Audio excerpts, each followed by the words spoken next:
Welcome to our YouTube channel, where we delve into the fascinating intersection of history, economics, and geopolitics. Today, we explore the tale of two cities, Nogales, Arizona, and Nogales, Sonora. Situated just meters apart on either side of the US-Mexico border, these twin cities offer a compelling case study of how institutions shape economic outcomes. Join us as we uncover the stark disparities between North and South America and unravel the complex legacy of colonialism.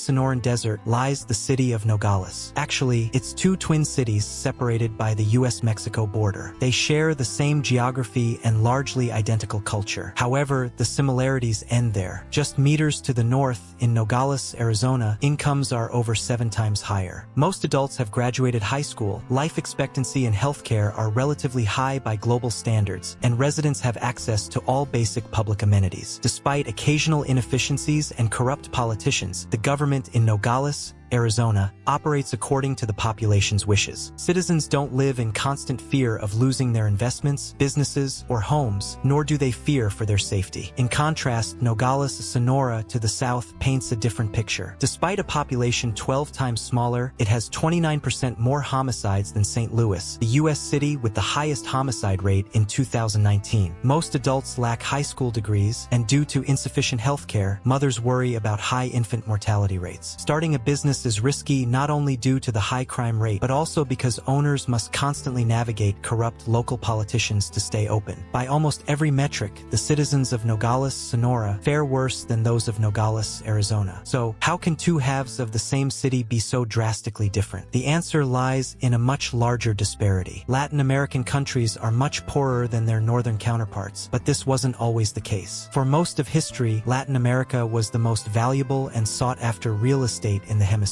Even in recent times, countries like Argentina, Mexico, Brazil, and Venezuela were speculated to become global powers. By the 1950s, Venezuela experienced an economic boom fueled by its vast petroleum reserves, becoming the third richest country in terms of income per person within just 30 years. However, as history reveals, Venezuela now faces an economic calamity. While Venezuela may seem like a unique case, it's not. Most Latin American countries have failed to live up to their economic potentials since gaining independence. Yet, geographically, South America is better off economically than North America. So why is Northern America richer than Latin America and not the other way around? The roots of this disparity trace back to the Spanish colonization of Latin America and the British colonization of North America. Spanish colonization focused on exploiting indigenous populations, instituting systems like the encomienda and mita, which forcibly extracted labor and resources from native peoples. This led to political instability, corruption, and economic exploitation that hindered Latin American development. In contrast, British colonization in North America, though initially driven by a quest for wealth, evolved differently. The failure of Spanish-style colonization strategies, combined with the unique challenges of the North American frontier, led to the establishment of more inclusive political and economic institutions. These institutions incentivized individual initiative, innovation, and investment, laying the groundwork for sustained economic growth and prosperity. Ultimately, the differences in prosperity between North and Latin America stem from the evolution of historical events, the distribution of native populations, and the resulting disparities in incentive structures and institutional frameworks. While North America thrived due to inclusive institutions that rewarded hard work and innovation, Latin America grappled with the legacy of colonial exploitation and entrenched systems of inequality and corruption. The 18th and 19th centuries found fertile ground in the United States. With its decentralized political structure and robust protections for property rights, America became a hotbed of innovation and entrepreneurship. Barriers to entry were low, allowing individuals from all walks of life to participate in the burgeoning economy. One of the hallmarks of the American system was the proliferation of patents, which incentivized inventors to bring their creations to market. Unlike in Latin America, where monopolies stifled competition and innovation, the United States fostered an environment where creativity and productivity flourished. Entrepreneurs like Thomas Edison, who rose from humble beginnings, kings were able to secure patents and build successful businesses, contributing to the nation's wealth and prosperity. The expansion of the American frontier further fueled economic growth as settlers pushed westward in search of land and opportunity. The Homestead Act of 1862, which offered free land to those willing to cultivate it, spurred waves of migration and settlement. Unlike in Latin America, where land was concentrated in the hands of a privileged few, America's policy of land distribution empowered ordinary citizens to become landowners and stakeholders in the nation's future. The success of the United States stood in stark contrast to the struggles of Latin America. Despite boasting abundant natural resources, countries south of the border languished in poverty and underdevelopment. The legacy of colonialism, with its entrenched systems of exploitation and inequality, continued to cast a long shadow over the region. Following the wave of independence movements that swept across Latin America in the early 19th century, hopes were high for a new era of prosperity and progress. However, these aspirations were soon dashed by political instability, corruption, and authoritarian rule. Instead of building inclusive political and economic institutions, many Latin American governments fell prey to the same patterns of exploitation and oppression that had plagued the colonial era. In countries like Mexico, where independence was won through bloody struggle, the promise of democracy remained elusive. A revolving door of leaders, often installed through force rather than popular mandate, perpetuated a cycle of instability and unrest. The absence of strong central authority meant that property rights were insecure, stifling investment and entrepreneurship. Meanwhile, in the United States, the transition to independence was marked by the consolidation of democratic institutions and the rule of law. The Constitution, with its checks and balances, ensured that power was distributed among competing branches of government, preventing any one individual or group from monopolizing control. This system of governance, coupled with robust protections for individual rights, laid the foundation for America's enduring success. The contrast between North and South America serves as a poignant reminder of the power of institutions to shape economic outcomes. While the United States embraced democracy, free markets, and the rule of law, Latin America struggled to break free from the legacy of colonialism. The result was a yawning gap in prosperity and opportunity, with the United States emerging as the wealthiest nation on earth, while many Latin American countries languished in poverty. Yet the story is not one of inevitable decline for Latin America. Over the past century, there have been glimmers of hope as countries across the region have sought to reform their political and economic systems. From land reforms to efforts to combat corruption, there are signs that Latin America is slowly but surely moving in the right direction. In conclusion, the tale of Nogales, Arizona, and Nogales, Sonora, is emblematic of the broader economic disparities that exist between North and South America. While geography and culture play a role, it is ultimately the institutions that govern a society that determine its fate. The United States' embrace of democracy, free markets, and the rule of law has propelled it to unparalleled heights of prosperity, while Latin America's failure to break free from the shackles of colonialism has held it back. As we look to the future, the challenge for Latin America is clear: to build inclusive institutions that empower all citizens to participate fully in the economic and political life of their nations. Only then can the region fulfill its true potential and narrow the gap with its northern neighbors. Thank you for joining us on this journey through the economic divide between North and South America. As we've seen, the story of Nogales,